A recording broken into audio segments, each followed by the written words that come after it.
በያላችሁበት ሁሉ አክብሮታዊ ሰላምታችን እየደረሳችሁ የተወደዳችሁና የተከበራችሁ የወንጀል ማህደር ፕሮግራማችን ተመልካቾች እንደምን ሰንብታችኋል? በየሳምንቱ ከመሃል ሚዲያ ማል ስቱዲዮ እየተዘጋጀ ወደ እናንተ ወደ ውድ ተመልካቾቻችን የሚደርሰው ሳምንታዊው ከወንጀል ማህደር የተሰኘው ፕሮግራማችን እንሆ ጀመረ። ዛሬም እንግዲህ የተለያዩ ሁለት ርዕሰ ጉዳይን ያዘሉ የወንጀል ታሪኮችን ወደ እናንተ ለማሻገር ዝግጅታችንን አጠናቀን እዚህ ስቱዲዮ ተገኝተናል። ፕሮግራሙን አዘጋጅቼ ወደ እናንተ በማድረሱ እኔ ትዕግስት ሁሉ ከመላው የስቱዲዮ ባልደረቦቼ ጋር በጋራ በመሆን አብሬያችሁ ቆይታን የማደርግ ይሆናል። ፕሮግራሙን ላይክና ሼር ሚዲያችንን ሰብስክራይብ በማድረግ ቆይታ ማድረግ ደግሞ የእናንተ ኃላፊነት ነው። ከመሸጋገሪያ በኋላ ስንመለስ በቀጥታ ወደ ያዝናቸው ወንጀል ማህደር የመጀመሪያ ኬዛችን የምናልፍ ይሆናል። እስከ ፍጻሜ አብራችሁን ቆዩ። በድጋሚ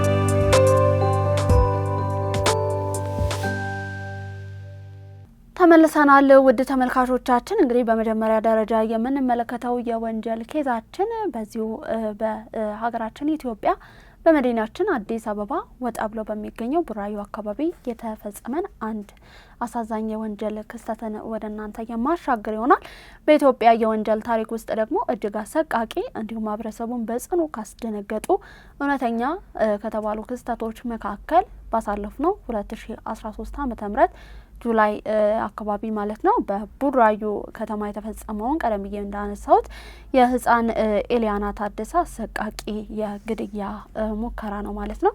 ምንድነው የሚለውን እንመለከታለን። ይህ ጉዳይ ታዲያ በፍትህ ስርዓቱ እንዲሁም ደግሞ በህዝቡ ዘንድ ትልቅ ቁጣን ያስነሳ እንዲሁም ደግሞ እስከ ከፍተኛ ፍርድ ቤት ደረጃ ደርሶ ውሳኔን ያገኘ አሰቃቂ ወንጀል ነው ማለት ነው። ውድ ተመልካቾቻችን የህፃን ኤሊያና ታደሰ አሰቃቂ ግድያ ምንድነው የሚለውን ወደ መጀመሪያው የድርጊቱ አካሄድ ስንሄድና ስንመለከት ወንጀሉ የተፈጸመው እንግዲህ ቀደም ብዬ እንዳስተላለፍኩት ልዩ ዞኑ ቡራዩ ከተማ በሚገኝ በአንድ መኖሪያ ቤት ውስጥ ነው።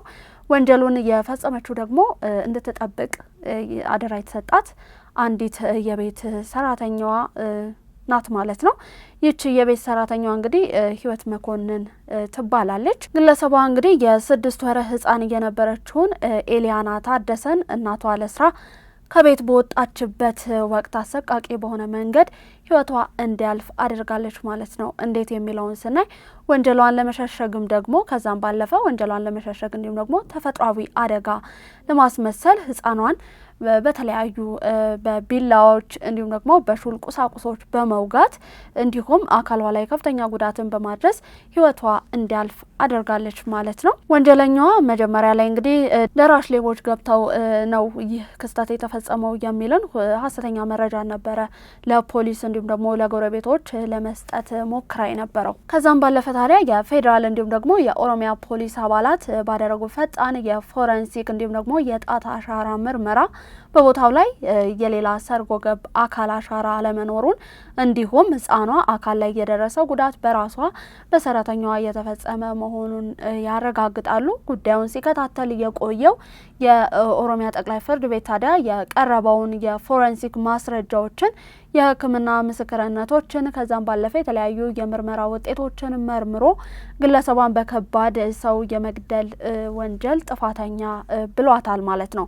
ፍርድ ቤቱ ወንጀሉ የተፈጸመበትን አሰቃቂነት እንዲሁም ደግሞ የህፃኗን የራሷን የመከላከል አቅምን ማጣትን ከግምት ውስጥ በማስገባት ተከሳሿ ሰራተኛዋ በፈጸመችው የወንጀል የግድያ ወንጀል ምክንያት ማለት ነው በእድሜ ልክ ጽኑ እስራት እንድትቀጣ ውሳኔን አስተላልፎባታል። በወቅቱ የአሰቃቂ ድርጊት ታዲያ በወቅቱ በሀገሪቱ የመገናኛ ብዙኃን እንዲሁም ደግሞ ማህበራዊ ሚዲያዎች ላይ ከፍተኛ መነጋገሪያን የፈጠረ ሲሆን የተለያዩ ዋና ዋና የሚባሉ ነጥቦችን አግሉቶ ያሳየ ነበረ። የመጀመሪያው የቤተሰብ ደህንነትን ለመጠበቅ የቤት ሰራተኞችን በሚቀጥሩበት ወቅት ህጋዊ አደረጃጀት እንዲሁም ደግሞ የነዋሪነት መታወቂያ የመያዝ አስፈላጊነትን አጉልቶ ያሳየው የመጀመሪያው ነው። የካሜራ እንዲሁም ደግሞ የደህንነት መሳሪያዎች በብዙ የከተማችን እንግዲህ በአሁኑ ጊዜ የመኖሪያ ቤቶች ውስጥ የደህንነት ካሜራዎች ሲሲቲቪን የመግጠም ባህል እንዲስፋፋም ትልቅ ግፊትን ያደረገ ነበረ በወቅቱ። ቀደም ብለን እንዳነሳ ነው እንግዲህ ውድ ተመልካቾቻችን ይህ የወንጀል ኬስ ያነሳቸው ነጥቦችን አጉልቶ ያሳየባቸውን ስለ የመጀመሪያው የቤት ሰራተኞችን የሚቀጥሩበት ህጋዊ አደረጃጀት እንዲሁም ደግሞ መታወቂያ መኖር ነው። አሁን ላይ ናሽናል አይዲ የፋይዳ መታወቂያ በሁሉም የሀገራችን ክፍል ሁሉም ማህበረሰብ ተጠቃሚ እንዲሆን የተደረገበት ሁኔታ አለ።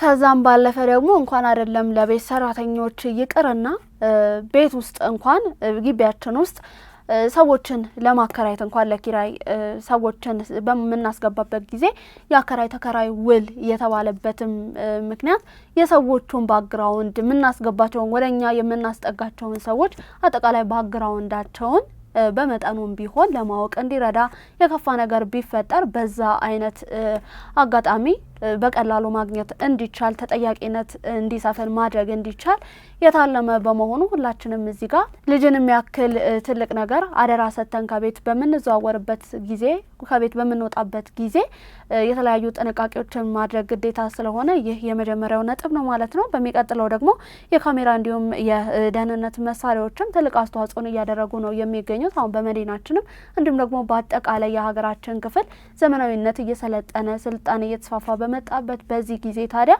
የተለያዩ የካሜራ የደህንነት መሳሪያዎች ማለት ነው በየቤታቸው የመግጠም ብሂል እየተስፋፋ የመጣበት ሁኔታ አለ በአሁኑ ጊዜ። ይህንንም ነጥብ አጉልቶ ያሳየ ነበረ። ሁላችንም በዚህ አጋጣሚ ጥንቃቄ ልናደርግበት የሚያሳስብም ነው። ይህ የመጀመሪያው የዛሬ የወንጀል ማህደራችን የመጀመሪያ የወንጀል ኬዛችን ማለት ነው። ወደ ተመልካቾቻችን ከመሸጋገሪያ በኋላ ስመለስ በቀጥታ ወደ ሁለተኛው የወንጀል ኬዜ ከባህር ማዶ ወዳገኘሁት የማልፍ ይሆናል። አሁንም ቆይታችሁ ከመሀል ሚዲያ ከወንጀል ማህደር ፕሮግራም ጋር እንዲሆነ የአክብሮ ግብዣዬ ነው።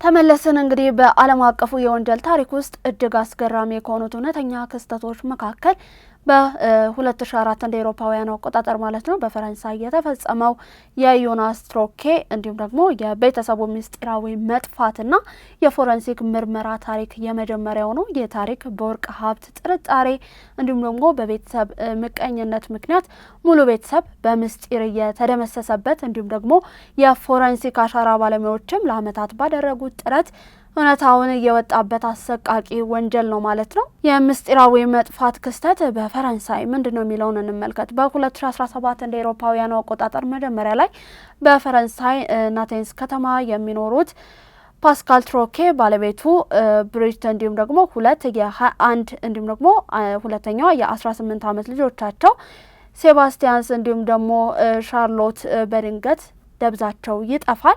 የቅርብ ዘመዶቻቸው ጥቆማ ሰጥተው ፖሊስ ወደ ቤታቸው ሲገባና ምርመራን ሲያካሂድ ቤቱ ሙሉ በሙሉ ባዶ ሆኖ ያገኘዋል።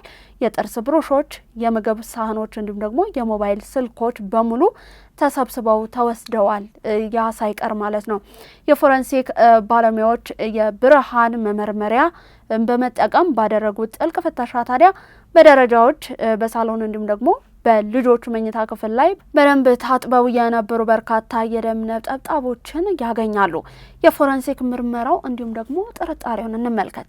ዋናው ተጠርጣሪ ማን ነው የሚለውን ስናይ የሟቾቹ የፖስካል እህት ባል የሆነው ሁበርት ካሶኢን የሚባል በፖሊስ ፍተሻ እንግዲህ በቁጥጥር ስር ይውላል ማለት ነው።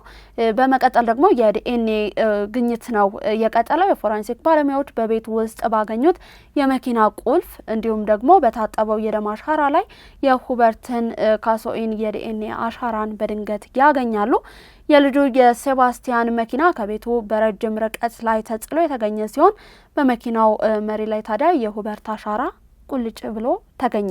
የወንጀሉ አሰቃቂ ምክንያት እንዲሁም አፈጻጸም ምንድን ነው? በምርመራው ወቅት እንደተረጋገጠው ወደ ተመልካቾቻችን የሁበርት እንዲሁም ደግሞ የፖስካል አባት ከዓመታት በፊት በሁለተኛው የዓለም ጦርነት ወቅት ማለት ነው የተሸሸጉ የወርቅ አሞሌዎችን አግኝተው ነበረ የሚል የሁበርት የጽኑ ቅናት እንዲሁም ህልም ነበረ። ሁበርት ፖስካል እንግዲህ ወርቁን ብቻውን ወስዶብኛል በሚል በጽኑ ተበሳጭቶ ነበረ። ሁበርት በሌሊት ወደ ፖስካል ቤት በመግባት አራቱንም የቤተሰብ አባላትን በብረት ዘንግ በመምታት አሰቃቂ በሆነ መንገድ ህይወታቸው ሁሉንም እንዲያልፍ ያደርጋል። ወንጀሉን ለመሸሸግ ታዲያ የአራቱንም አባላት አስክሬን በመኪና ጭኖ ወደ ራሱ የእርሻ ቦታ በመውሰድ አካላቸውን ቆራርጦ በከፊል ያቃጥላል፣ ቀሪውን ደግሞ በገዛ እርሻ ውስጥ ይቀብረዋል። የፍርድ ቤት ውሳኔ ይህንን የወንጀል ኬዝን በተመለከተ ምን ይመስላል የሚለውን ስንመለከት ውድ ተመልካቾቼ ሁበርት ካሲዮን በፈረንሳይ ፍርድ ቤት የቀረቡበትን የፎረንሲክ እንዲሁም የዲኤንኤ ማስረጃዎችን አስተባብሎ መካድ ስላልቻለ በአራቱም ሰዎች ላይ በፈጸሙ አሰቃቂ ግድያ ጥፋተኛ ተብሎ የ30 ዓመታት ጽኑ እስራት በወቅቱ እንደተፈረደበት ይነግረናል። ይህ የወንጀል ኬዝ እንግዲህ እጅግ አሳዛኙ ነገር በፖሊስ እንዲሁም ደግሞ በገንዘብ ሚኒስቴር የተደረገው ምርመራ ፖስካል የተባለው ወንድሙን ምንም አይነት የወርቅ ሀብት እንዳልነበረውና ሁበርት ይህንን አሰቃቂ የወንጀል ድርጊትን እየፈጸመው በበሽታዊ የቅናት እንዲሁም ደግሞ የካደ ሀሳብ ምክንያት መሆኑን